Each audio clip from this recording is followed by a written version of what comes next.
자, 여러분, 우리가 지금 사사기 19장 뒷부분을 읽었는데 오늘 본문을 읽으신 소감이 어떻습니까? 상쾌하십니까? 통쾌하십니까? 유쾌하십니까? 기쁘십니까? 아니면 찜찜하고 불편합니까? 후자일 겁니다. 불편하지요? 저는 청년 시절에 이 부분을 읽으면서 무슨 이런 이야기가 성경에 있는가 하면서 의아해했던 그런 기억이 있습니다. 동성애에 대한 이야기가 나오지요. 집단 성폭행 이야기가 나오지요. 시신을 토막내지요. 너무나 충격적인 내용들로 차 있습니다. 자, 여러분, 이 성경을 어떻게 이해해야 할까요? 하나님의 분명한 뜻이 있을 터인데 하나님의 뜻이 없이 기록되지는 않았을 터인데 그 뜻이 무엇일까요? 사사기는 아직 왕이 없던 시절의 이야기입니다. 그래서 모두 다 자기 소견에 옳은 대로 행했습니다. 다 같이 자기 소견에 옳은 대로. 사사기를 이해하기 위해서는 자기 소견에 옳은 대로 행하던 시대라고 하는 사실을 늘 염두에 두셔야 됩니다. 그래야지만 이 사사기가 제대로 풀립니다. 제 멋대로 살던 시대입니다. 자기 소견에 옳은 대로 살았습니다. 자기 소견대로 사는 것이 얼마나 추하고 위험하고 불편하고 짜증나는 결과를 만드는지를 가감 없이 있는 그대로 보여주고 있습니다. 심지어 하나님의 거룩한 백성이라고 하는 레위인까지 제 소견에 옳은 대로 첩을 두었습니다. 영적 권세와 영적 질서가 무너지고 말았습니다. 파괴돼 버렸습니다. 그 레위인이 오늘 기브아에서 밤을 보낼 곳을 찾지 못하자 우연히 만난 한 노인이 자기 집으로 레위인 일행을 맞아줍니다. 영접해줍니다. 먹을 것도 있고 마실 것도 있고 쉴 것도 있다 했습니다. 착한 사람이지요. 그러나 딱 거기까지입니다.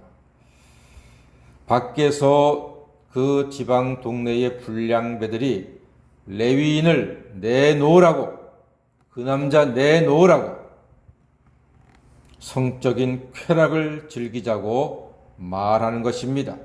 내놓으시오, 노인네. 무슨 말입니까? 동성애와 같은 성적인, 도덕적인 타락의 끝장을 보여주는 듯 합니다. 그 노인은 불량배를 만류하면서 더 어처구니 없는 일을 행합니다. 자기 시집 안 간 딸과 레위인의 첩을 내주겠다고 제안을 합니다.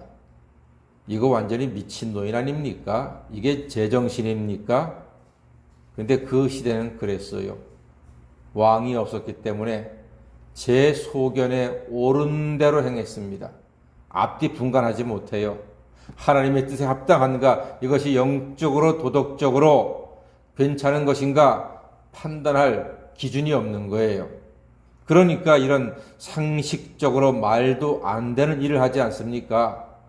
밖에서는 그 예쁘장하게 생긴 남자 좀 내놓으시오. 우리가 관계하겠소. 하니까 안에서는 안 돼. 내 딸과 이 남자의 첩을 주겠소. 마음대로 갖고 노시오. 여러분, 이게 말이 됩니까? 이게 말이 되냐고요? 그런데 그때는 말이 되었습니다. 도덕적, 영적인 극심한 타락을 보여주고 있습니다. 왕이 있으면 그 권세로 군인과 경찰을 세워서 백성들을 보호할 텐데 그러지도 못하고 있습니다. 여러분, 그렇다면 지금은 어떻습니까?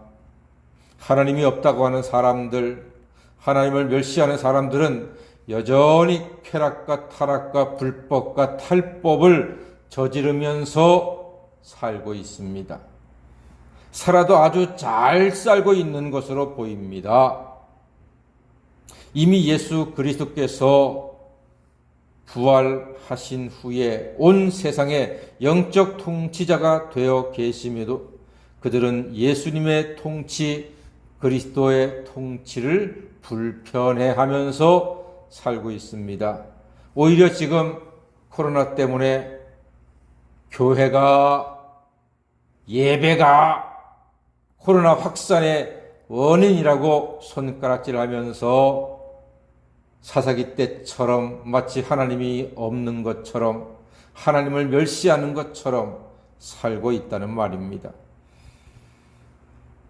그들은 지금 누리고 있는 죄악이 너무나 달콤해서 이대로 살고 싶어 합니다.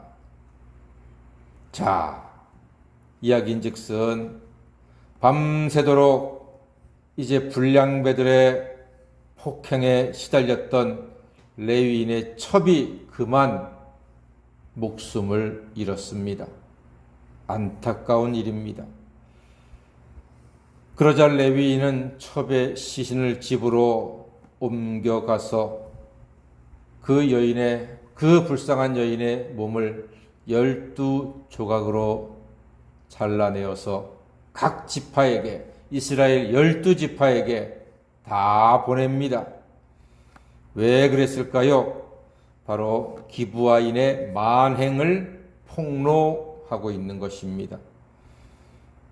왕이 없는 시대, 하나님을 왕으로 인정하지 못하는 시대에 죄의 사실들이 쭉 연결되어 있는 그러한 사사기 말씀의 본문입니다. 레위인은 제멋대로 첩을 두었지요. 기브아의 불량배들도 제멋대로 남녀 가리지 않고 못된 짓을 일삼았지요. 그리고 레위인은 시신을 12조각 내어서 온 이스라엘에 알렸고, 온 이스라엘은 이 사실 때문에 분노하게 됩니다. 하나님과 멀어지고 타락한 이스라엘의 영적인 비참한 현실을 그대로 보여주고 있습니다.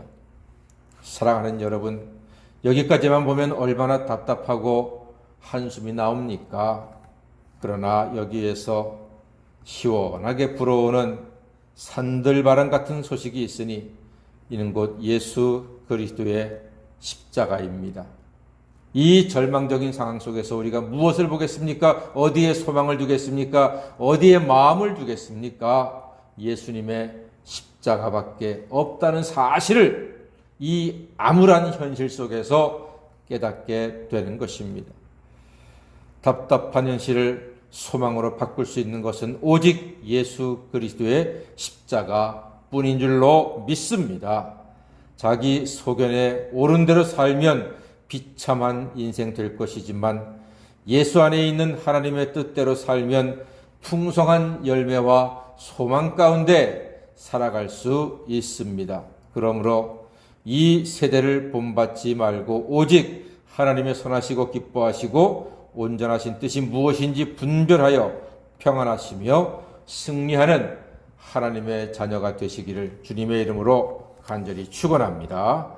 아멘. 기도하겠습니다.